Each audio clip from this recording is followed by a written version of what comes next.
Now, if we use our group mask clear mask as the head as it is right now, we hit Control W, you're going to see it groups both the eyeballs and the head together. So if you hold down Control Shift and use Select Rectangle to try and select them, it's not going to do it. We can select visibility and grab a piece of it, but we can't Control Shift click these polygroups because they're all the same polygroup.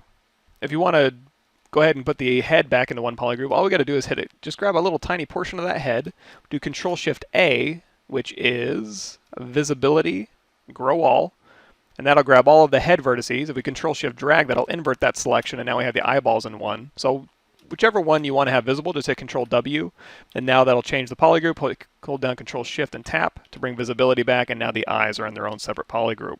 Now, you can feel free to work this way if you'd like and have a bunch of some compound subtools if you want. I tend to prefer to work a little bit easier with separate subtools. I just like to go through and Alt-tap what I want to work on. So in this case, I would probably split the eyeballs off into their own subtool. Now there's a bunch of different ways to do that. If we go down here to the subtool options and we do split, there's a bunch of split options available to us.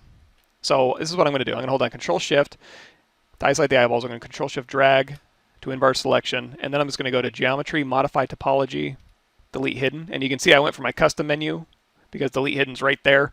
I hate digging through these menus, but while we're getting acclimated to ZBrush, I'll try and use the other menus.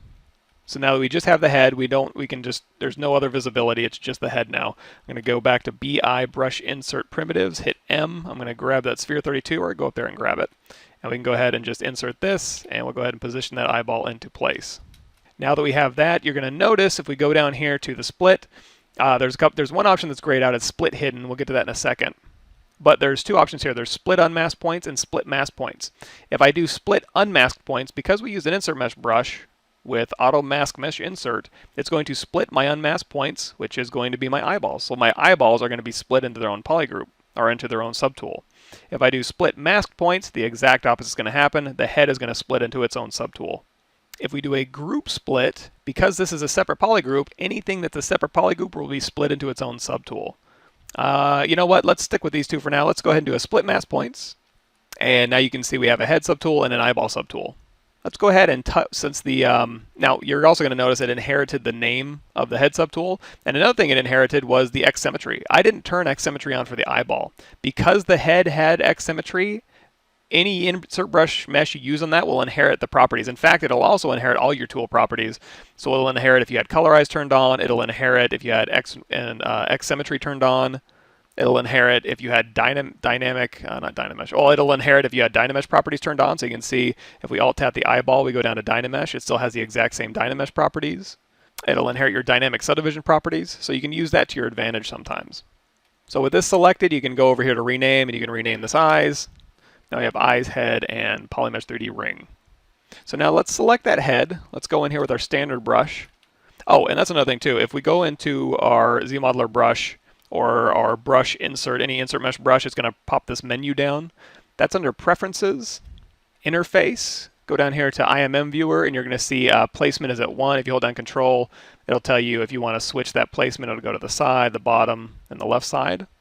And if you do Auto Show and Hide on or off, right now it's selected, so it'll pop up here. If you turn it off, this thing won't pop up. I generally just kind of leave it on, but if that bugs you, you can turn that off. There is some functionality here that I suppose we talk about now.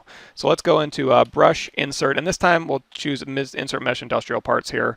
We'll go ahead and drag out an industrial part on his head. Now if I hit W, if you come up here and now scroll with W turned on, it will actually go through these different options. So if you want to kind of test out these different options, that's a good way to do it. Now if I go over here to M, actually it won't even let me select these. I have to go back into Q draw mode, and then I can hit M, and now I can choose another one, but it's not going to update. So this is the only way to update these meshes, is if you hit W and then go and scroll through here.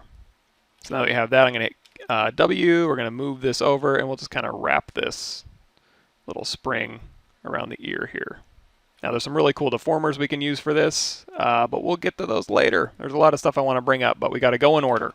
Now again, if I want to split these off, we did split mask points last time. We did split unmasked points. We can do that. Let's turn on polyframe. Let's go ahead and do a group split, and that'll go ahead and split that polygroup, which happen to be the springs roll and polygroup, into their own subtool.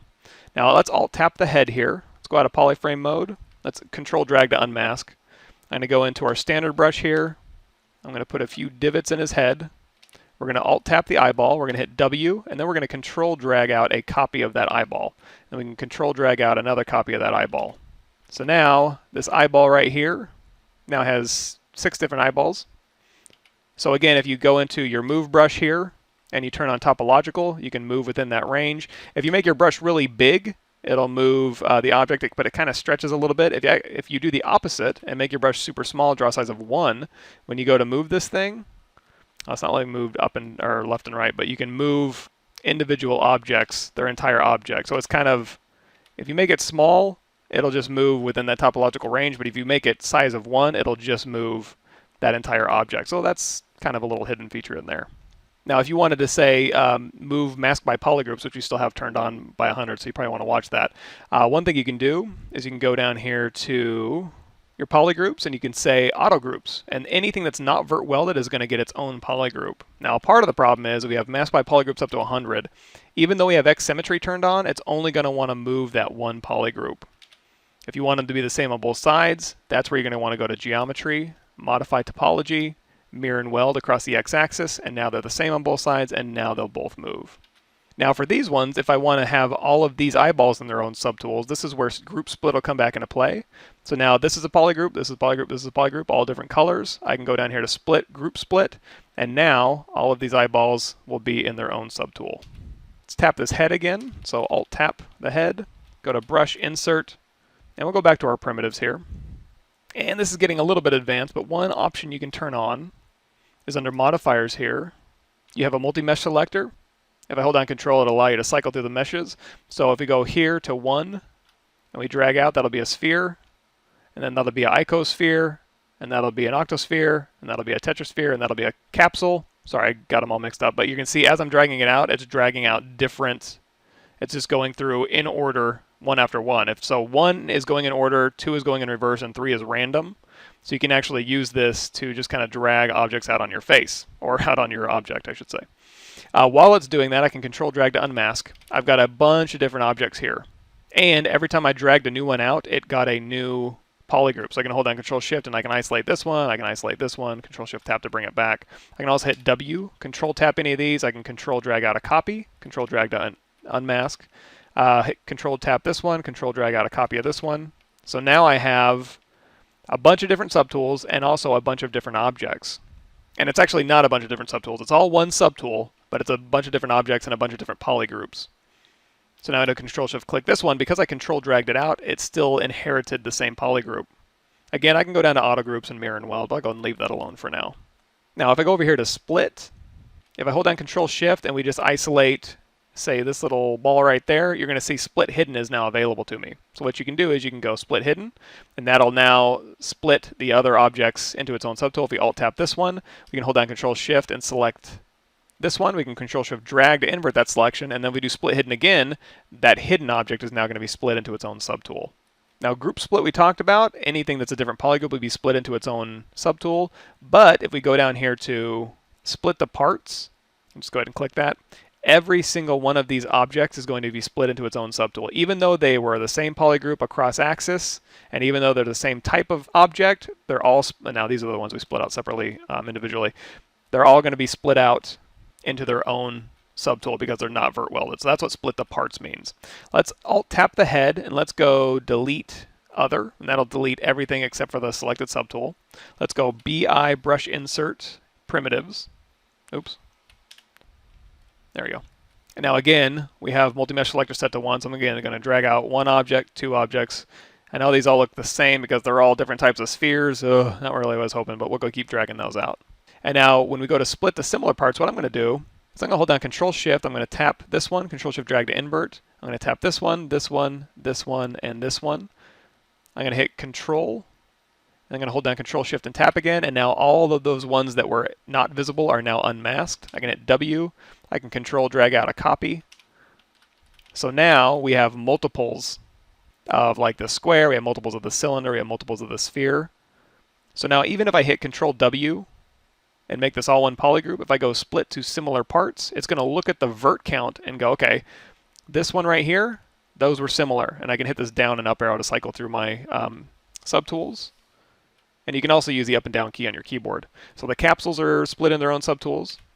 These ones are, and then this one that I duplicated, it saw that those were the same vert count and split those into their own. Now this is where it gets a little bit squirrely. Apparently these are all the same vert count, so it treated them as one object. So it's not going to work every time, but a lot of times if you're using a lot of different types of subtools like bolts and gaskets and springs, it's very rare that they're going to have the same vert count. But in this case, all I'd need to do is hold down Control-Shift, grab a little piece of these squares, Control-Shift-A, or cubes I should say, split hidden. Let's go down one. And the reason I'm doing Control-Shift and just dragging over these because I don't have polygroups accessed, or access to polygroups here.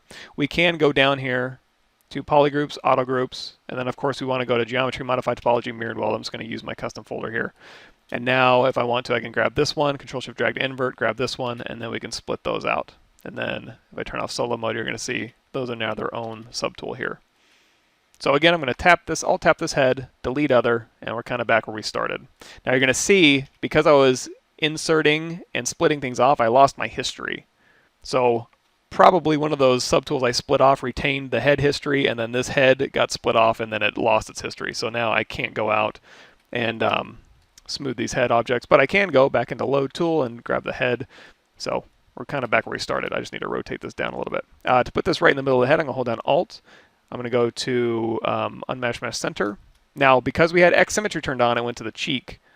So I could go to Axis Center, but that's only going to work if you're modeling on your world axis here. So let's go, let's do Unmatched Mesh Center, but tap X to go out of X symmetry temporarily. Hold down Alt, or just go down to Mesh Center, tap X again. So now we're in the middle of the head, we have X symmetry turned back on, and now I can rotate this down, and we're right back where we started.